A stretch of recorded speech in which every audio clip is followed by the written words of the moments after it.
Hola a todos, ¿cómo les va? Bienvenidos nuevamente a esta continuación del ciclo de conferencias del Principio Divino. En esta ocasión vamos a ver la quinta conferencia titulada Los paralelos históricos. Primeramente veamos de qué trata esta conferencia, ¿sí? Como su nombre lo dice, vamos a hablar de paralelos históricos. Vamos a ver que esta conferencia es una continuación de lo que vimos en la última conferencia sobre la historia de la restauración. Vimos 2000 años de historia desde Adán a Abraham, donde Dios trabajó para establecer un fundamento a nivel familiar, ¿sí? En esa ocasión el Mesías no vino, recordemos por dos razones que habíamos mencionado anteriormente. Primeramente, estaba pendiente 400 años de indemnización, ¿sí? Por la descendencia de Abraham, debido al fallo de Abraham en la primera ofrenda. Y la segunda razón es que Dios necesitaba expandir ese fundamento familiar a un nivel nacional, ¿sí? Entonces lo que vamos a ver en esta conferencia es que vamos a comparar dos historias. Vamos a ver 2000 años de historia del pueblo de Israel o pueblo judío, ¿sí? Donde vamos a ver cómo Dios trabaja para lograr fundamento de fe y sustancia durante la historia, para así dar las condiciones necesarias para el nacimiento del Mesías. En este tiempo estamos hablando de Jesús. Y vamos a ver cómo después de la crucifixión de Jesús, Dios trabaja desde cero, partiendo de la crucifixión, 2000 años más de historia, expandiendo este fundamento nacional a un fundamento a nivel mundial, ¿sí? Entonces, lo que vamos a ver es que la historia pareciese como una repetición después de la crucifixión de Jesús. Y justamente lo que vamos a ver es que la historia del pueblo cristiano es una repetición similar a lo que sucedió en el pueblo de Israel, debido a que la historia del pueblo cristiano está restaurando por indemnización lo que no se pudo lograr cuando crucificaron a Jesús. O sea, toda esta historia que se perdió, ¿sí? Entonces lo que vamos a ver es que en esta conferencia, si bien le llamamos paralelas, o sea, no son historias contemporáneas, simplemente es que una está asemejándose a la otra debido a que parece una historia repetitiva. No es una historia que se repite por una casualidad. Lo que vamos a ver que el principio divino nos va a mostrar es que todos los hechos y acontecimientos históricos que van sucediendo en la historia tienen un objetivo. Vamos a ver que hay una fuerza providencial que guía la historia con el deseo de poder restaurar y lograr este ideal de Dios, ¿sí? Entonces, para poder comenzar con este paralelo, tenemos que empezar donde quedamos. Habíamos hablado sobre la familia de Abraham, en este caso la descendencia de Abraham, la familia de Jacob. Y vamos a ver que, como mencionamos en la introducción de la historia de la restauración, de que Dios trabaja con diferentes personas, ¿sí? En este caso vamos a tomar a José. José fue el hijo número 11 de Jacob, pero fue el primer hijo con Raquel. José era el hijo favorito de Jacob, ¿sí? Y por lo cual era odiado por sus hermanos. Entonces, debido a los celos y la envidia que los hermanos de José le tenían, ellos deciden venderlo como un esclavo. Y José llega a Egipto y es vendido por un mercader y es tomado como un esclavo y trabaja como la servidumbre en la casa de Potifar, que era el líder del ejército de Egipto. Sucede que José es engañado por la esposa de Potifar, quien intenta seducirlo, y este la rechaza manteniendo, ¿no?, su dignidad y su fidelidad a su amo, pero ella lo acusa injustamente y José es llevado a la cárcel. Sucede que en este tiempo que José estaba en la cárcel, el faraón de este periodo tenía muchos sueños que lo atormentaban y él veía, ¿no?, en estos sueños algo que no le permitía tener tranquilidad. Entonces él pidió a muchos sabios, buscó magos, personas de todas partes que le pueden interpretar este sueño. Pero no hubo nadie con la inteligencia o la sabiduría necesaria para poder interpretar certeramente estos sueños. Entonces llegó al oído del faraón que en la cárcel había un muchacho llamado José, al cual le decían el rey de los sueños, porque José tenía el don de interpretar sueños. El faraón manda a llamar a José y José interpreta el sueño del faraón y, asombrado el faraón de la sabiduría que tenía José, le pide a José que sea su mano derecha y que pueda guiar el pueblo juntamente con él. Porque justamente el sueño que tuvo el faraón representaban 7 años de abundancia y 7 años de sequía. Que si estos 7 años de abundancia no eran aprovechados correctamente, el pueblo sufriría hambruna durante los 7 años de sequía. Entonces el faraón, viendo la sabiduría de José, vio con agrado a José y por eso le dice a José que él gobierne junto con él en Egipto y incluso le da un estatus tan alto que le dijo: encima tuyo no hay nadie más excepto yo. Es decir, que después del faraón José estaba al mando. Miren qué interesante cómo José, siendo un esclavo que estaba preso en la cárcel, termina siendo el segundo al mando en Egipto. Vamos a ver que esto no es casualidad, que justamente Dios tenía un plan detrás de esto. Y vamos a ver qué sucede, que en el tiempo de la hambruna, de la sequía, los hermanos de José aparecen en Egipto buscando comida. José los reconoce y más allá de las dificultades y las cosas que pasaron, José perdona a sus hermanos e invita a su familia a que vengan a vivir a Egipto. Y con esto, ¿sí? Jacob, junto con sus 12 hijos y 70 parientes, entran a la nación de Egipto, una nación ajena. ¿Sí? Entonces las tribus de Israel, todo el pueblo de Israel que vive en Egipto, se acomoda en un costado y viven juntamente con los egipcios. Vamos a ver qué pasa el tiempo, muchos años después. Ya la nación de Israel ya no era solamente una tribu, un pueblo pequeño, sino que ya era una nación, era mucho más grande, había mucho más descendencia. E inclusive el faraón, que en su tiempo estaba cuando entraron los israelitas a vivir en Egipto, ya no estaba más, había otro faraón. Y vamos a ver que este faraón que estaba en este periodo no le gustaba mucho a la nación de Israel, porque él observaba que la nación de Israel, su característica principal es que la mayoría de su población era masculina y que los varones tenían un porte, ¿no?, alto y fuerte. Entonces tenía miedo porque veía a esta nación como una nación poderosa y tenía miedo que algún día la nación de Israel se rebelase contra Egipto y terminase dominándolo. Por eso decide esclavizar a la nación de Israel para oprimirla, para debilitarla, y también firma un decreto donde pide que se mate a todos los hijos varones que nazcan de las mujeres israelitas. De esta forma limitaría el crecimiento de la población masculina en la nación de Israel. Bueno, entonces con este faraón empieza este primer periodo que se llama el periodo de esclavitud en Egipto.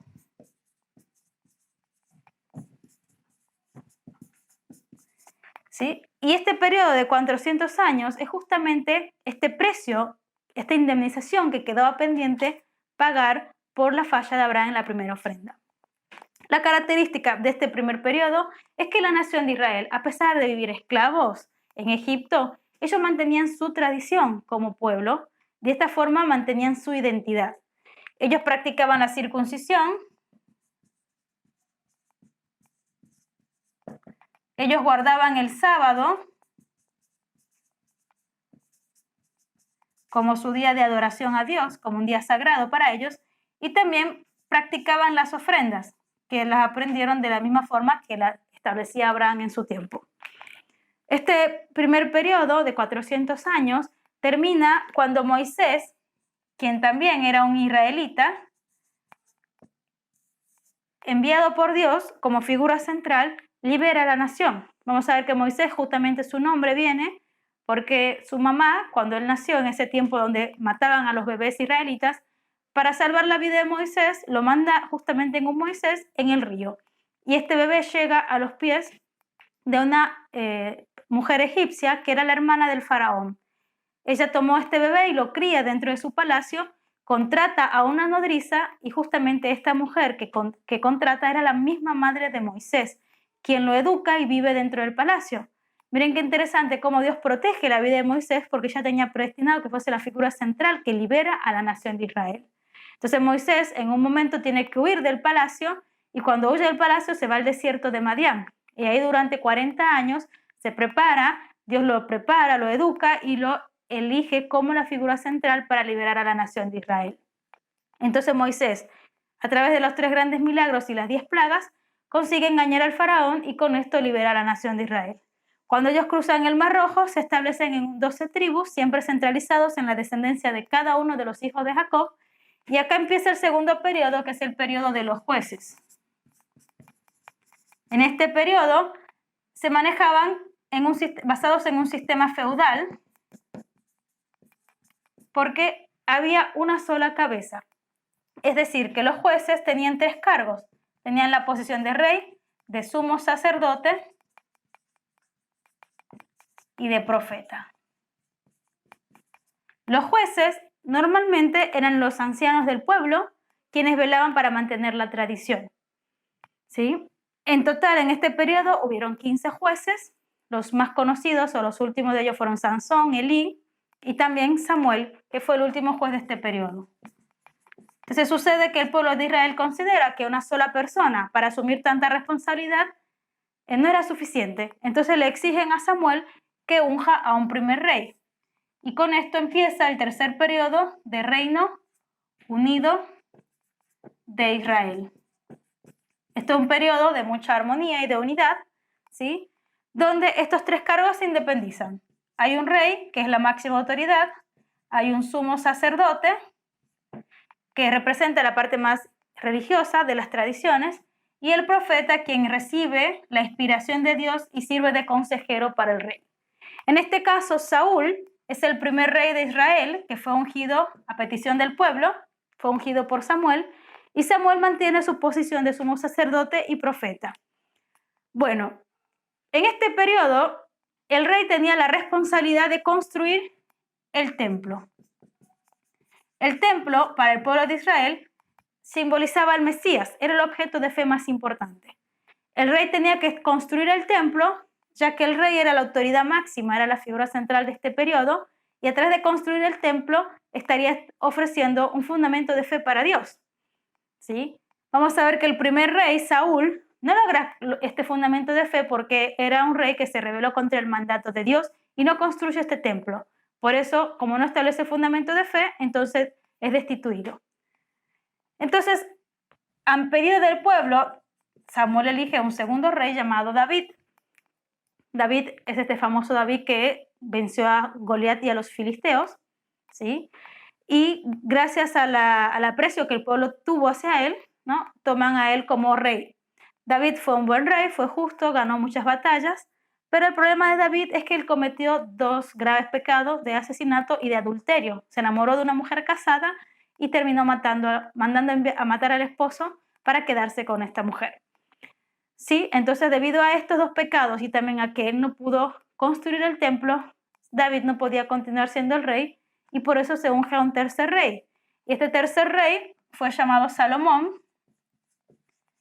que fue hijo de David con esta mujer casada, ¿no? Con la cual tuvo su adulterio. Salomón, siendo fruto de esta relación y David reconociendo su error ante el cielo, él ofrece a su hijo para que sirva a la voluntad de Dios. Salomón es conocido como el rey de la sabiduría, ¿sí? Y fue un rey muy justo y muy bueno, y él consigue finalmente construir el templo, con lo cual establece el fundamento de fe, ¿sí? Pero ¿qué sucede? Como los reyes en su tiempo tenían que ir a guerras, ¿no? Constantemente Salomón, en los momentos que iba a las guerras, iba conociendo diferentes mujeres y terminó teniendo 700 esposas y 300 concubinas. Y el problema de Salomón es que si bien él logró el fundamento de fe, falló en el fundamento de sustancia porque él no pudo mantener las tradiciones, terminó adorando a otros dioses y llevando una vida pagana. Y como él se corrompe, juntamente su pueblo con él, y de la misma forma se profana el templo. Entonces, por esta razón, si bien Dios en esta tercera etapa tuvo 3 intentos para lograr el fundamento de fe y sustancia, la razón es que este periodo era muy importante, ya que es la primera etapa que representa el nivel de perfección, ¿sí? Recordemos que es formación, crecimiento y perfeccionamiento. En esta etapa, si se lograba el fundamento de sustancia, el Mesías podía haber nacido sobre el fundamento nacional de Israel en este periodo de Reino Unido. Debido a que Salomón falla, no se logra el fundamento de sustancia, entonces el Mesías no pudo nacer en este periodo, y como cayeron en la corrupción sin arrepentirse, llevando una vida pagana, entonces Satanás invade y trae división. Por eso el cuarto periodo se llama el periodo de reino dividido. Y acá se dividen en 2 partes. 10 tribus de Israel al norte y 2 tribus de Judá al sur. Las tribus de Israel del norte estaban en la posición de Caín, en cambio las tribus de Judá del sur estaban en la posición de Abel. Bueno, acá hay un periodo de división, ¿sí? De separación debido a la falla del pueblo. Las tribus de Israel mantenían una vida de corrupción, una vida pagana, y las tribus de Judá fueron las 2 únicas tribus que no se corrompieron. Estas tribus intentaban llevar al arrepentimiento a las tribus de Israel e empezaron a mandar profetas para testificar, para volver al pueblo a sus tradiciones originales. Pero las tribus de Israel del norte continuaban pecando sin arrepentirse e incluso empezaron a matar a estos profetas que eran enviados. Entonces las tribus de Judá comenzaron a debilitarse porque empezaron a quedarse sin profetas y los pocos profetas que existían en este periodo empezaron a esconderse para cuidar sus vidas. Finalmente, como consecuencia, las tribus de Judá se vieron vulnerables y terminaron siendo influenciadas por las tribus de Israel del norte. Entonces, como todos cayeron en la corrupción y en la vida pagana y no se arrepintieron, Dios permite que sean llevados cautivos. Y con esto empieza el quinto periodo de cautiverio y retorno de Israel. Este es un periodo donde pueblos paganos como Siria, los asirios y los babilónicos toman cautivos a la nación de Israel y se los llevan y duran 70 años cautivos bajo Nabucodonosor y 140 años les toma retornar. ¿Sí? Acá durante este periodo que están cautivos en Babilonia, bajo Nabucodonosor, la nación de Israel comienza a reflexionar y a darse cuenta de que como nación están retrocediendo, porque estando cautivos bajo Nabucodonosor, se dieron cuenta que era una situación similar al periodo de esclavitud en Egipto. Entonces esto los comienza a hacer, ¿no?, a despertarse, a darse cuenta del error que están cometiendo y empieza a incentivar al arrepentimiento. Luego de 70 años hay una guerra entre Persia y Babilonia, donde el rey de Persia vence a Nabucodonosor y libera al pueblo de Israel y les exhorta a retornar a sus tierras y volver a sus tradiciones. Son 140 años de retorno hasta que la nación de Israel se vuelve a organizar y vuelve a sus tierras nuevamente. Cuando se pasa este periodo, acá viene el último profeta de este tiempo, que fue Malaquías, el último profeta del Antiguo Testamento, y centrado en Malaquías empieza el sexto periodo, que se llama el periodo de preparación para la llegada del Mesías. ¿Sí? Y acá es un periodo, que es el último periodo de este paralelo, donde el pueblo de Israel recupera su fe, reconstruyen el templo. ¿Sí? Recordemos que el templo era el objeto de fe más importante y al reconstruir el templo centrado en Malaquías como figura central, ellos establecen el fundamento de fe. Y luego vamos a ver que también ellos logran la unidad centralizada en Malaquías, porque vamos a ver que ellos sufrieron diferentes tribulaciones externas en este periodo. Pueblos como Egipto, Grecia, Babilonia y los asirios intentaron llevarlos cautivos, pero gracias a su unidad se tornó una nación mucho más fuerte y fue imposible llevarlos cautivos y de esta manera ellos pudieron vencer estas tribulaciones externas. Entonces, esta unidad centrada en Malaquías muestra claramente el cumplimiento del fundamento de sustancia.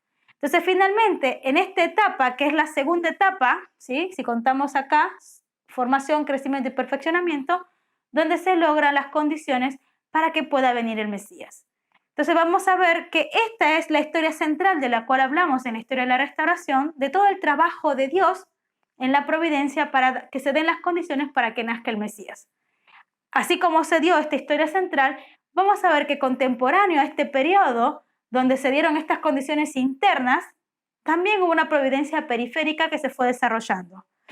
Vamos a ver que en Roma surge la arquitectura, ¿sí? Por ejemplo, se crea el Coliseo que tiene una estructura favorable donde una persona puede emitir un mensaje a cientos sin hacer mucho esfuerzo debido a la acústica que tiene, que le favorece por la estructura que tiene este lugar. Vamos a ver que en Grecia surgió la filosofía, donde grandes pensadores como Sófocles, Platón, Aristóteles comienzan un despertar interno, donde las personas comienzan a generarse cuestionamientos sobre la vida, sobre la moral, sobre muchas cosas, sobre la ética, que permite a la gente indagar más sobre cosas más internas, espirituales, y que permite una preparación para poder recibir las enseñanzas del Mesías. También, a la misma vez, surge en China e India lo que es el espiritualismo, como también parte de una cultura interna educativa donde la gente comienza a prepararse como una plataforma para poder recibir al Mesías. Y rodeada de toda esta providencia interna, central y periférica, vemos que se dan estos grandes milagros. Nace Juan Bautista como el profeta contemporáneo a Jesús, y después se da el milagro, ¿no?, a través de María, donde nace finalmente Jesús. Jesús, quien vino como el Mesías, viene en la posición de la figura central máxima, y el pueblo, uniéndose a él, puede lograr así recibir la salvación y el renacimiento y eliminar su pecado. Una vez más, nosotros viendo estos 2000 años de historia, sumado a los 2000 años de Adán hasta Abraham, son 4000 años de historias bíblicas donde Dios trabajó arduamente para que se den estas condiciones y así el Mesías pueda nacer en la tierra. Entonces, todo este esfuerzo vemos claramente que nos demuestra que el Mesías no vino a morir en la cruz. Y entendemos que debido a la falta de fe y la ignorancia del pueblo, como ellos no entendieron la importancia de Jesús y no pudieron aceptarlo como Mesías, vemos que lamentablemente ellos no se pudieron unir a Jesús como su figura central y con lo cual no pudieron recibir el renacimiento. Entonces, cuando Jesús es crucificado, todo este trabajo de Dios en la historia se pierde. Solamente se mantienen aquellos fundamentos que fueron victoriosos. Pero sobre el fundamento de Jesús en la cruz, cuando ofrece su vida por el perdón de nuestro pecado, es donde se establece esta condición espiritual de salvación y sobre ese fundamento Dios puede seguir trabajando. Entonces, si bien se perdió toda esta historia, se mantiene este fundamento victorioso y Dios empieza a trabajar nuevamente de cero.